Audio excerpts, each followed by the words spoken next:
everybody, this is Miss Bufford, and in this video we're going to talk about viscosity. So your goals for this video are to be able to demonstrate that various substances have different viscosity and how temperature affects viscosity. And so in order to do that, we need to know what viscosity is. And so there are a couple different definitions that we're going to talk about. The first is that it is the state of being thick, sticky, and semi-fluid in consistency due to internal friction.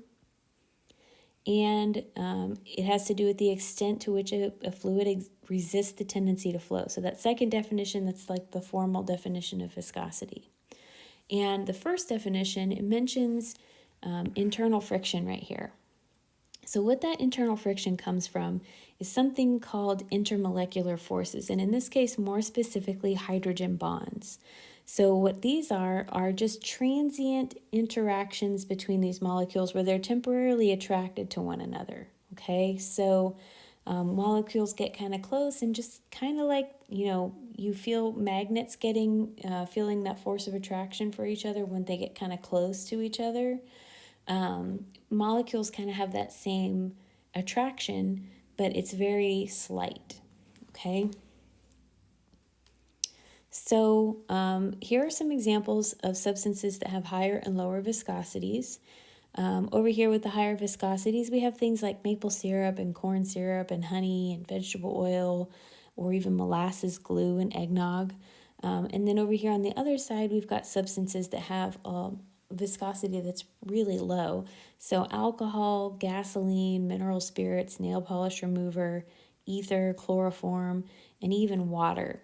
And although water it doesn't have a really high viscosity, it's actually much higher than the other substances over here listed with the lower viscosity ones. And that's because water experiences quite a bit of hydrogen bonding. So we can kind of think of water as a somewhat viscous, lower viscous fluid. All right, so why do different substances have different viscosity?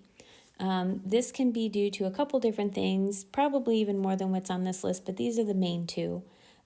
So the presence and degree of influence from intermolecular forces like hydrogen bonds. So molecules that have the ability to form many hydrogen bonds with the molecules around them are going to have a higher viscosity because they're going to experience more internal friction.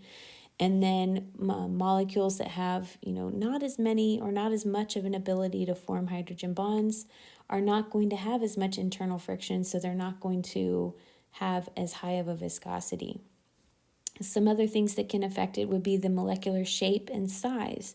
So if you've got a substance that's got really long chain molecules or, long chains and then kind of funny shaped molecules, you can see how they might get tangled up with each other, and that can also increase the viscosity of a substance, just the shape and molecular size.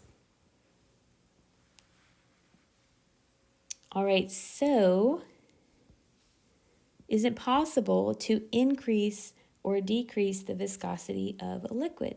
So just give it a minute and see what you think. And I will tell you what my thoughts are on this. So I really like waffles, but I don't like the fake log cabin syrup. I really like real maple syrup.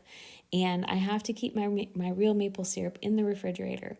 But I really don't like cold waffles either. So in the mornings when we do have waffles, I like to heat my maple syrup up in the in the microwave so that it's not making my waffles cold when I put it on there. But when I'm first pouring it into the pitcher that I put it in to put it in the microwave, it comes out kind of slow. And then when I pull it out of the microwave, I have to be really careful not to overdo it on my waffles because I also don't like my waffles swimming in maple syrup. So when it comes out of the microwave, it's hot and it's a lot runnier than it was when I put it in there. So I have to be extra careful about that. So I'm going to say yes, raising and lowering the temperature can alter viscosity. And the way it does that is that higher temperatures for liquids are going to lower the viscosity. And then for lower temperatures, so if we were to decrease the temperature when I put my maple syrup back into the refrigerator, it's going to increase the viscosity again, so it's going to become thick. All right, but why does this happen? And this happens because, when we increase the temperature, what we're really doing is we're just pumping kinetic energy into those particles.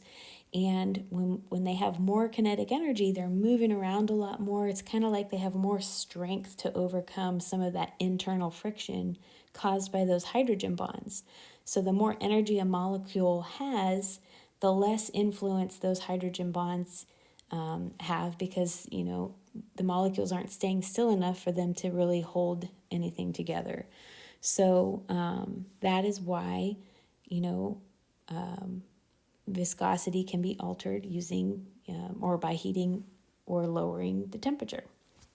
All right, so I hope this video was helpful. Please let me know if you have any questions. You're welcome to email me or contact me through It's Learning. Thank you for watching Buffered Chemistry. Subscribe to my YouTube channel for more chemistry help.